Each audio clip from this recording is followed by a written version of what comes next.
नमस्कार।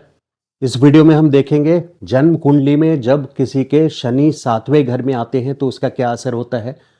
और गोचर में भी जब शनि आते हैं तो कुछ इस तरह का ही रिजल्ट देते हैं। जैसे जन्म कुंडली में सातवें का असर बता रहा हूँ, गोचर का भी असर सिमिलर होता है। तो इसको जानने के लिए देखिए, शनि सेवेंथ हाउस जो है ये जाया स्थान बोलते हैं इसको, यानी पति या पत्नी का घर है। तो यहाँ पे अपने से बड़े उम्र के पति या पत्नी मिलते हैं एज अ स्पाउस, हस्बैंड या वाइफ जो आपको मिलते हैं। जन्म कुंडली में अगर शनि सातवें घर में हो तो आपके पति या पत्नी की उम्र आपसे बड़ी होगी और काफ़ी मैच्योर्ड। या फिर ज़रूरी नहीं है कि हर बार एक एक वर्ड जो मैं बोलूँ एग्जैक्टली उसी स्क्रिप्ट में फॉलो करेगा, या फिर ऐसा हो सकता है कि शनि वहाँ सेवेंथ हाउस में आपके पति या पत्नी स्पाउस को बहुत रिस्पॉन्सिबल, बहुत मैच्योर्ड बनाते हैं पूरी जिम्मेदारी के साथ। और उनके चेहरे को देख के पता चल जाता है कि बड़े प्रूडेंट होते हैं, बहुत कॉशियस होते हैं, सावधानी के साथ सब काम करते हैं, सतर्कता के साथ सब काम करते हैं, स्लो एंड स्टडी होते हैं, शनय शनय यानी धीरे धीरे,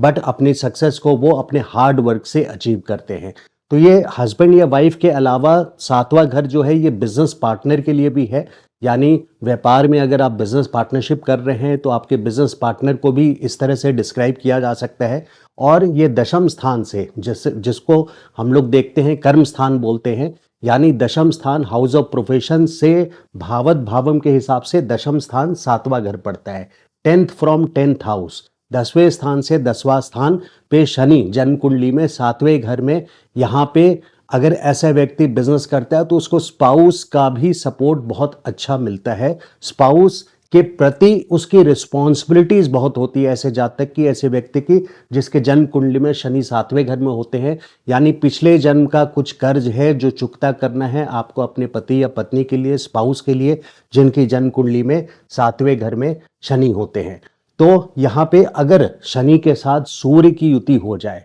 तो शनि के साथ अगर सूर्य की युति हो जाती है तो यहाँ पे एक ईगो डिस्प्यूटेबल सिचुएशन हो जाता है। ऐसे में डिवोर्स तक की सिचुएशन चांसेस आ जाते हैं। ईगो इश्यूज कोर्ट तक बात पहुंच सकती है, क्योंकि सूर्य जो है वो गवर्नमेंट को डिनोट करता है, और शनि के साथ शनि ऑपोजिट्स हैं, बिल्कुल दुश्मन हैं एक दूसरे के, जिसके वजह से डिस्प्यूट्स यहाँ पे शादीशुदा जिंदगी में अगर शनि सूर्य की युति है सातवें घर में तो एक डिस्प्यूटेबल सिचुएशन हो जाता है। और जैसे ही मंगल की गोचर, जब मंगल का गोचर या शनि का गोचर या सूर्य का गोचर आपके सातवें घर से गुजरेगा, शनि का गोचर 29.5 साल में एक बार गुजरेगा, और अगर वो जन्म के सूर्य अगर सातवें घर में शनि के साथ सूर्य भी है तो वहाँ पे उस वक्त पे शादीशुदा अगर हैं तो उस वक्त पे आपके कॉन्फ्लिक्ट को बताता है ट्रांजिट टाइमिंग के हिसाब से। यानी उस समय जब शनि का गोचर होगा, शनि सूर्य, मैं यहाँ सूर्य भी लिख दे रहा हूँ,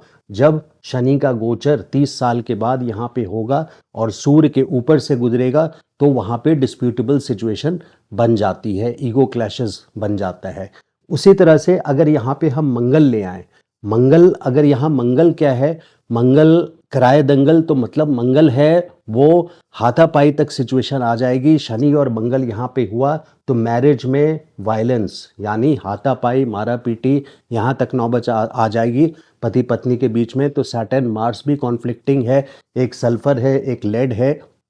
और अगर किसी के जन्म कुंडली में सपोज यहाँ पे सूर्य भी है, लग्न में सूर्य है और सातवीं दृष्टि आपकी सप्तम स्थान पे पड़ रही है, शनि मंगल पे पड़ रही है, तो ये बिल्कुल न्यूक्लियर बॉम्ब समझिए, एक्सप्लोजन समझिए। इस तरह के सिचुएशंस में मैंने सारी कुंडलियों में, बहुत सारी कुंडलियों में देखा है कि डिवोर्स ऑलमोस्ट डन होता है। ऐसी कुंडलियों से डिवोर्स होता है जहाँ शनि अगर सातवें घर में है और सूर्य की दृष्टि शनि पे पड़ रही है, या मंगल की दृष्टि अगर 11वें स्थान पे मंगल है, तो यहाँ पे अगर आपके 12वें स्थान पे मंगल है, 8वीं दृष्टि तब बनेगी जब 12वें स्थान पे मंगल है और 8वीं दृष्टि मंगल की शनि पे पड़ रही है, और सूर्य भी अगर यहाँ पर है लग्न में है। तो यहाँ देखिए, फिर से मैं रिपीट कर देता हूँ, 12वें स्थान पे मंगल है किसी के जन्म कुंडली में और अष्टम दृष्टि से जन्म शनि को देख रहे हैं, तो अष्टम दृष्टि शनि मंगल, यहाँ एक एक्सप्लोसिव सिचुएशन अकेले ही काफ़ी है। और अगर सूर्य भी सातवीं दृष्टि से लग्न से देख रहे हैं शनि को, तो यहाँ पे एक्सप्लोसिव सिचुएशन बन जाती। ये ज़रूरी नहीं है कि सूर्य और मंगल दोनों ही क्लैश करें, दोनों में से कोई एक भी अगर क्लैश हो रहा है जिसकी एस्पेक्ट पड़ रही है, दृष्टि पड़ रही है सातवें घर पे, यानी सूर्य की दृष्टि अगर शनि पे सातवें घर पे पड़ रही है तो यहाँ प्रॉब्लम आ सकती है। अब एक केस लेते हैं, मान लीजिए कि यहाँ पे शनि के साथ किसी के जन्म कुंडली में राहु है, तो ऐसा आदमी महाराजा की तरह बिहेव करता है, जैसे कई शादियां हो, और किसी रूल को नहीं मानता, तो और कैरेक्टर भी वहाँ क्वेश्चनेबल हो जाता है, क्योंकि राहु किसी नियम को नहीं मानता और ये पिशाच युति बनती है, श्रापित युति बनती है। तो मैरिड पार्टनर जो आपका होगा वो कहीं ना कहीं रूल से हट करके अपवाद वाले काम करेगा, समाज में निंदित काम करेगा, यानी कैरेक्टर से लूज होने के पूरे चांसेस यहाँ पे हो जाते हैं। वो समाज से हट करके काम करता है। अगर केतु यहाँ आ गए, सपोज आपके लग्न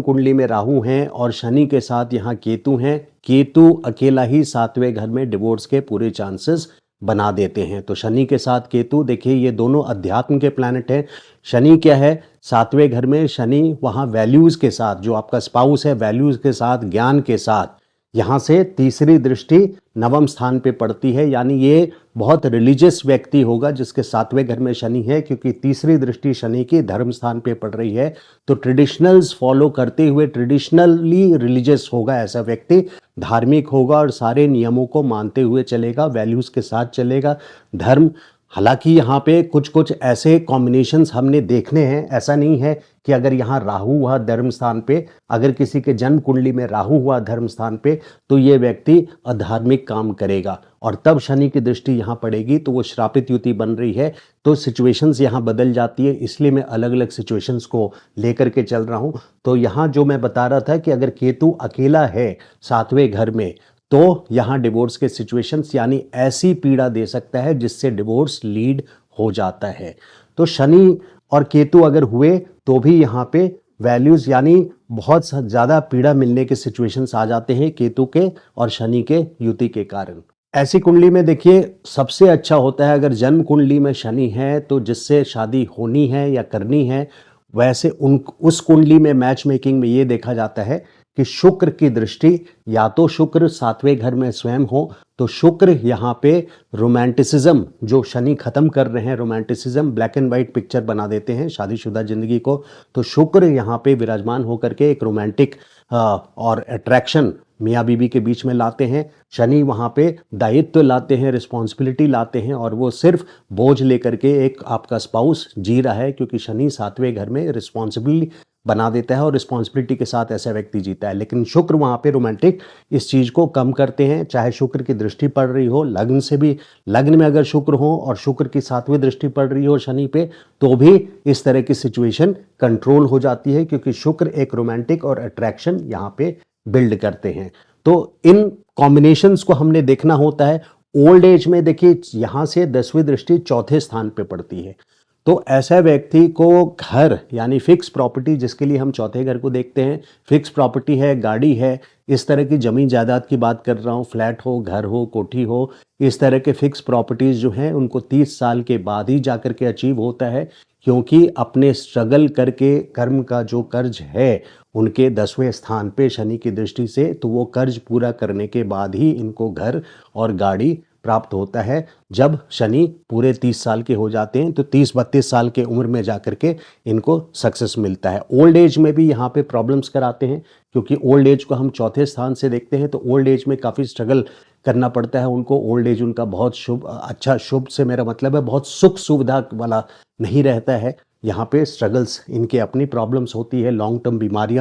बीमारी देते हैं शनि 4th हाउस, यानी चौथे घर में। तो शनि का ओल्ड एज, सातवें घर से ओल्ड एज को भी आपके प्रॉब्लम्स आते हैं, और शादीशुदा ज़िंदगी में आपको जिसकी जन्म कुंडली में है उनको अपने स्पाउस के प्रति काफ़ी कर्ज रहता है। तो इसके रेमेडीज़ क्या हैं? इसके रेमेडीज़ हैं, बेस्ट है कि help people to get married. बहुत अच्छे इंटेंशंस के साथ आप अगर कपल्स को अपने सेल्फलेसली हेल्प करेंगे, सपोर्ट करेंगे to get married and settled, तो वो एक रेमेडी है। दूसरा रेमेडी है कि मैरिज ब्यूरोज़ को आप डोनेशंस दें। अगर आप खुद सपोर्ट नहीं कर सकते, जॉब में हैं, तो आप मैरिज ब्यूरोज़ को डोनेट कर सकते हैं जो जेन्युइन हो, ताकि वो आपके तरफ से कुछ शादियां वहाँ पे हेल्प की जा सके उन लोगों को मैरिज लाइफ में। तो ये था शनि का सातवें घर का असर। कुछ सारे पॉइंट्स है, कॉम्बिनेशंस बहुत सारे देखने होते हैं, गोचर का असर देखना होता है कि कब जा कर के, जैसे मैंने शनि सूर्य का बताया या शनि मंगल का बताया कि अगर एक दूसरे पे एस्पेक्ट है, सपोज यहाँ पे 12वें स्थान पे मंगल है जैसे मैंने बताया, और मंगल यहाँ 8वीं दृष्टि से शनि को देख रहे हैं, तो यहाँ पे विस्फोटक सिचुएशन हो सकती है, मार पिटाई और दंगल तक हो सकता है मियाँ बीवी के बीच में। इसी तरह से सूर्य की 7वीं दृष्टि राहु के साथ शनि की युति हो या केतु 7वें घर में हो और शनि के साथ हो या केतु अकेला भी हो, तो ये सब केसेस डिवोर्स की ओर ले जाते हैं। हमेशा ये चेक कीजिए कि शनि के ऊपर 7वें घर में जो शनि है, शनि के ऊपर सूर्य की दृष्टि नहीं पड़ रही हो, मैच मेकिंग के लिए कि सूर्य की दृष्टि नहीं पड़ रही हो, मंगल की दृष्टि कहीं भी चौथी, 7वीं या 8वीं दृष्टि नहीं पड़ रही हो, मंगल की 4, 7, 8 दृष्टि होती है, सूर्य की 7वीं दृष्टि शनि पे नहीं पड़ रही हो, या यहाँ पे 7वें घर में राहु ना हो, ऐसे सिचुएशन से आप मैच मेकिंग में बचें। सब कुछ अष्टकूट गुण मैचिंग कंप्लीट नहीं होता है, बहुत सारे लोग सेल्फ प्रिस्क्राइब जैसे करते हैं, फर्स्ट एड मेडिसिन खुद से ले लेते हैं गूगल देख करके, उसी तरह से ज्योतिष को अष्टकूट गुण मैचिंग किसी से करा लिया और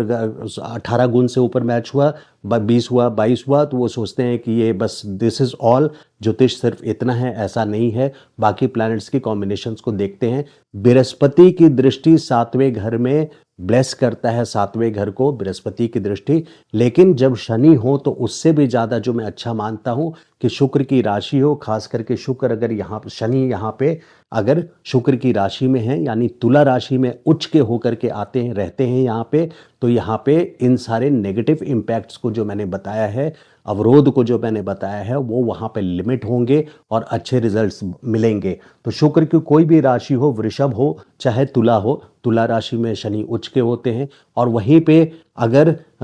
मेष राशि में हो, एरीज राशि में हो, मेष राशि में हो, नीच के होते हैं, तो इल इफेक्ट्स और दुखी रखेंगे। मैरिज से संबंधित यानी हस्बैंड या वाइफ के साथ आपका रिलेशनशिप हमेशा दुखी रहेगा। तो ये था वीडियो आपके लिए शनि 7th हाउस में। अगर वीडियो अच्छा लगा हो तो लाइक कीजिएगा, और चैनल को सब्सक्राइब नहीं किया आपने अभी तक तो request you to subscribe to my channel. Thank you so much. नमस्कार।